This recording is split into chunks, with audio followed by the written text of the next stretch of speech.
I'm fed up already. Why do I have to take care of that old man? I'm going to divorce him, so that old man who needs care is a stranger to me now. That ugly daughter is also a stranger. I'll take this house. Hey, calling someone ugly is rude.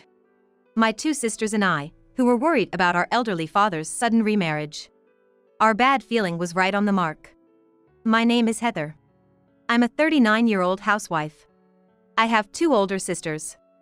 43-year-old Emily and 45-year-old Rachel. Rachel moved to another state because of her marriage, but the three of us sisters get along very well. We used to fight a lot when we were younger, but now that we're this age, that's stopped.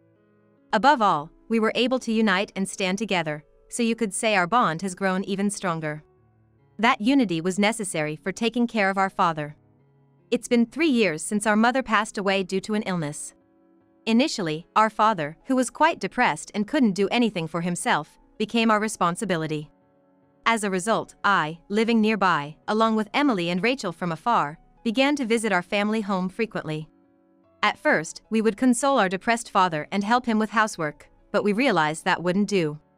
So the three of us talked it over. We taught our father how to do household chores, training him thoroughly so he could live independently. He was managing fairly well when an incident occurred. Our father hurt his leg. Now in his 70s, he quickly ended up in a wheelchair. Now, I visit him for caregiving, using local government services. One day, when I went to my family home as usual, I saw unfamiliar shoes at the entrance. Looking at those clearly female shoes, I tilted my head. Was today the day the caregiver was coming? Thinking I might have misunderstood, I entered the house to find a strange woman happily chatting with my father, seated in a chair. This is Joyce. She volunteers at the senior center. She reminds me a bit of your late mother, who lost her gentle aura, my father said. But I tilted my head at those words. My late mother was a gentle and slightly absent-minded woman. The woman in front of me did not look that way. She was 58 years old. She had lived alone all her life. She looked like a very strong woman. I never found the right person, so I've always been single. She said, smiling, but her eyes weren't laughing. I felt like I saw a shrewd glint in her eyes. After that, I saw her many times. Because she was always there when I went to my family home. Oh, Joyce is a wonderful woman. My father would say, his eyes sparkling. His legs were still weak, but he could walk with a cane. Is this the power of love? That in itself was fine, but the other person was not good. Joyce seemed like a good person. At least in front of my father. She would devote herself to taking care of my father, even though she was a stranger. But once she was away from my father, she revealed her true nature. One day, as I was bringing a meal as usual, she said, "What's this? It looks bad." And she literally threw it away. Hey! Seeing the food I'd made tossed into the trash, I involuntarily raised my voice. But Joyce sneered at me and said, "It's because you give him such bad food that he never gets better." Oh, well, you see. My father, who had heard the commotion, came hobbling over with his cane, just as I was about to complain. "What's going on?" "Heather yelled at me," Joyce said. The moment Joyce recognized my father, her attitude changed completely. It's like she has a split personality. "It's because you're throwing away the food I made for Dad, isn't it?" "That's awful, Heather. You were the one who threw away the food I made." "What?" "Hey Heather, what are you doing to Joyce?" "What?" Love might have revitalized him, but love is blind, and my father is completely fooled by Joyce. No matter what I say, he fully believes in Joyce. That's a real problem. When I called my oldest sister, Rachel, she said that with a sigh. It's more than a problem. Dad's completely smitten. Old age love. That can be quite tough. What do you think we should do? Maybe we should just let them be? I thought that was irresponsible, but it seems that my father has become more stubborn as he's gotten older. If we oppose them outright, he'll just become more obstinate, so my sister and I decided it's best to let them do as they please. Even though we're letting them do as they please, we still worry, so we visit every few days to check on them, but Joyce is always there. And the number of times I've been turned away with, "He's sleeping now, please go home," has increased. Eventually, I wasn't allowed to see my father at all. There's a limit to letting them be. My elderly father doesn't have a cell phone. We can only contact him by visiting or calling the home phone, but now we can't visit, and the phone isn't answered. Worried about not being able to see my father, I angrily said. I'm his daughter. Why won't you let me see my father? But was answered with, because he says he doesn't want to see you. And the door was shut in my face. I consulted with the home care facility, and it seems that he's still using their services, so he appears to be safe. But I was told, he doesn't seem to be doing well lately. And panicked. Maybe I should force my way into the house? Just as I was thinking this, I got a call from my father, and the 3 sisters were summoned. What could it be, all of a sudden? Said Rachel, my oldest sister. I've got a bad feeling about this. Said my next sister, Emily. I just nodded in silence. Then, I'm thinking of remarrying. My father said, and Emily's bad feeling was proven right. Back in my childhood home, where I hadn't been for a long time, seeing my father again after so long. Seeing the change in our father, we were at a loss for words. The house was in a state of disrepair, uncleaned, and disheveled. My father, who had been lively since meeting Joyce, was now thin and lacking energy. Who could possibly celebrate his remarriage in such a state? I object. Said Rachel, my oldest sister, as expected. I object too. Emily nodded in agreement. Me too. I raised my right hand to show my agreement with my sisters. But my father said, I didn't ask for your permission. I asked you here today to inform you of a decision. Wake up, Dad! She's not good for you. Heather, your mother was a wonderful woman, but she's gone now. I'm lonely living alone. Joyce fills that loneliness. I won't allow you to speak ill of her. Dad! No matter what my sisters and I said, my father's will was firm. He seemed to have made up his mind and wasn't going to bend on his decision to remarry. Oh my, what's going on here? That's when it happened. Joyce appeared, breaking the tense atmosphere with a leisurely voice. Oh, Joyce. Well, my daughters are opposed to our remarriage. Well, what awful daughters you have. Joyce said, frowning at my father's words, and we were all dumbstruck. Not wanting their father to be happy, are they even your daughters? Let's ignore them, darling. We're getting married and gonna be happy together. Right? Let's forget about them as if they never existed. What did you say? Oh, scary. Look at that angry face. It's like a demon. You don't need a daughter like that, do you? When Emily gets angry with a demonic expression, Joyce wears a blatantly frightened face. At her theatrically smelly manner, we feel both exasperation and anger, but it seems our father doesn't notice. You kids, I never thought you were such terrible daughters. Dad! Please leave. I'm going to be happy with her. Wait a minute, Dad! Though I wanted him to change his mind somehow, Joyce blocked my father's way. You're so persistent, if I said leave, then leave. Ah! And then, she actually threw salt at us. Feeling that this was beyond too much, we left our family home. What's going on? This is the worst. Both Rachel and Emily are feeling shock and anger. I felt the same. We'll make a point to check on Dad regularly. That sounds good. I'm sorry, but can you do it, Heather? Yeah, leave it to me. This is a task only I, living nearby, can do. I thump my chest, facing my sisters, who seem apologetic. But in the end, I never got to see my father. And it was almost a month since my father's remarriage. One day, as I was heading towards my family home, I was shocked by a presence coming straight at me. Dad! There was my father in a wheelchair. Moreover, he was utterly thin and emaciated, looking like a completely different person. Dad, what's going on? Tears well up in my eyes at his drastic change. My father trembles slightly at my voice and gazes at me weakly. Oh, Heather? No, it's just something. It's not just something. And what's this bag? Looking, I see my father holding a small bag. Inside it, there are a few pieces of clothing. But that's it, and there's nothing else. What's this? Joyce gave it to me. What? She told me to take it and leave. What are you talking about? I was surprised and took my father home to rest. My in-laws, who live with me, were astonished but must have felt that something was wrong, so they immediately laid him down in my bed. After confirming this, I told my in-laws, "Please look after Dad for a while," and immediately left the house. Of course, I was headed for my family home. As I opened the front door and entered, there stood Joyce, who had become my mother-in-law, right in front of me. "What's going on here? You threw out my father." What a surprise. Strangers shouldn't just walk into someone else's house. Stranger? I am the daughter of this house's owner, my father. You're a stranger now. What? Without being flustered by my anger, Joyce said.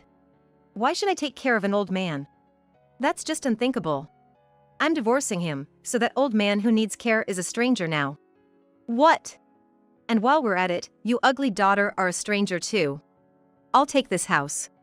Ugly has nothing to do with it. And what about his house? Considering the care I've been forced to give, it's only fair, isn't it?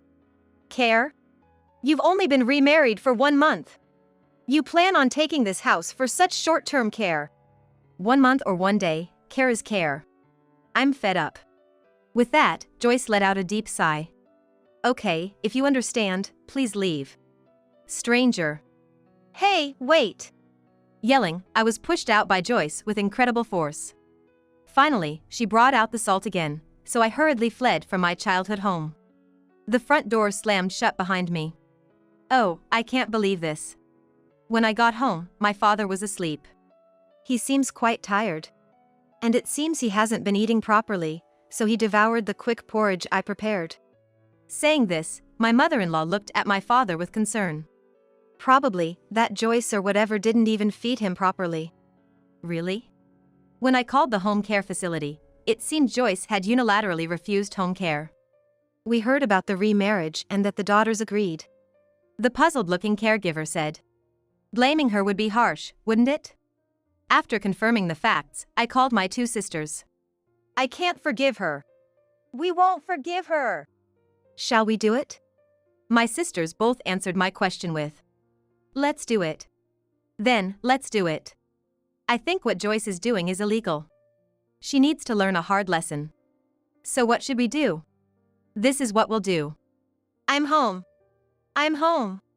I'm home. My 2 sisters and I passed through the door of our childhood home. Foolishly, the locks hadn't been changed yet. When the 3 of us opened the front door and entered the house, Joyce, of course, was there to meet us. What? You can't just walk in here. What are you talking about? The name hasn't been changed yet, has it? Then this house still belongs to our father. Is there a problem if his daughters come in as they please? That's not the issue. Then, we're coming in. Wait. Ignoring the bewildered Joyce, we entered the house. Wow, it's a mess. Broken screens and mountains of trash all over the floor. My heart ached to see our cherished home so ruined. All right, shall we do it? Yes, ma'am. Nodding to my sister, who had rolled up her sleeves, I put on an apron. And then we started cleaning all at once. What? What are you doing? As you can see, cleaning. So, is that it? Well, fine. Just make sure to clean it up nicely. What's with that attitude? But if you say it's okay, we'll do as we please, and we continued to work. We threw away scattered trash, finished wiping down surfaces, and then turned our attention to the refrigerator. What are you going to do with the fridge? We'll do this. Please take care of it. In front of the bewildered Joyce, my eldest sister called. Then the waiting staff came in. Okay, please dispose of it. Understood. The energetic male staff carried out the fridge. Wait. Ignoring the panicked Joyce, my second sister said. Next, this. And pointed to the TV, microwave, sofa, table, and other appliances and furniture. What are you doing? All of this belongs to us, as we bought them for our father. So we will recover and dispose of everything. What? I didn't hear anything about that. You don't need to be told, you're a stranger after all. Yes, all of the furniture and appliances in this house were presents from us to our parents. After we started working as adults, we bought and presented them to our parents one by one as a way to repay their kindness. They were ruthlessly taken out. Heather, wait a minute, I'll be in trouble without appliances and furniture, you know. I don't know about that. If you need it, why don't you buy it yourself? Stranger. What? As Rachel said this to a flustered Joyce, she lost her words and turned pale. Afterward, they continued to clean up the house until finally, there was nothing left inside. In a small box placed in a corner were Joyce's personal belongings. Apparently, her possessions hadn't increased much in just a few months. There's nothing here. In front of the stunned Joyce was the stark reality of the empty family home. What the heck have you guys done? Oh, don't be like that. Hey, want a sandwich? Facing an enraged Joyce, Emily oddly offered a sandwich. Without waiting for the question of where it came from, Emily shoved it into Joyce's mouth. I don't need that. Joyce, forcibly fed, had her eyes wide open. Emily, who had been watching with satisfaction, suddenly slapped her hand as if remembering something. Oh, my mistake. I forgot to put salt on the sandwich. How tasteless of me. Silly me. With that, she took out a bag of salt. Upon opening it, she said to Joyce, "Here's the salt," and threw it all over her. Yikes! Bleh, bleh. Salty. What are you doing? Don't be like that, enjoy the salt with the sandwich. This much salt, who needs it? I and my sisters looked at her coldly, remembering how she once mercilessly salted our food, even though she disliked it herself. Even Joyce was taken aback by our chilly atmosphere. What's with you? Well, it feels like a scam to me. What? You see, we've been thinking that what you did might be a scam, so we consulted the appropriate authorities. What? From being pelted with salt to a surprising salty response. Joyce was frozen by my sister's words. What authorities? Oh, various ones? People you consult about fraud. What? You really think this is a legitimate marriage? Forcing our father out of the house without feeding him properly and then occupying it. You think this is normal? Well, that's... You thought we'd just stay quiet? Don't take us lightly, will you? Eek! The one whose voice suddenly turned icy was the eldest sister, Rachel. Usually, Emily is the scary one, but when Rachel gets angry, she's terrifying. With Rachel's cold glare, Joyce froze like she had been struck. Looking down on her, Rachel said, "Don't think you'll get off easy. We'll definitely corner you." I won't bow down to you," Joyce shouted back, though her legs were shaking. "I'm your father's wife, after all. Regardless of the duration, I'll definitely get this house." Oh, that's not right. The one to challenge Joyce's declaration to take over the house was Emily. What? You're mistaken because you're Dad's wife. What? Joyce, not understanding what was said, was dumbfounded. To her, Emily slowly said, "It seems Dad didn't file the marriage certificate with you." What? That's impossible, it has to be a lie. It seems to be true. We checked at the town hall. You still have your maiden name, Joyce Miller. That's a lie, it has to be. Maybe Dad's getting a little senile. He prepared the paperwork, but it seems he didn't submit it. If you don't believe it, why don't you check? That was the final blow. Joyce collapsed to her knees at my sister's words. Afterward, with the help of appropriate consultation agencies and lawyers, it was concluded that Joyce's actions amounted to fraud.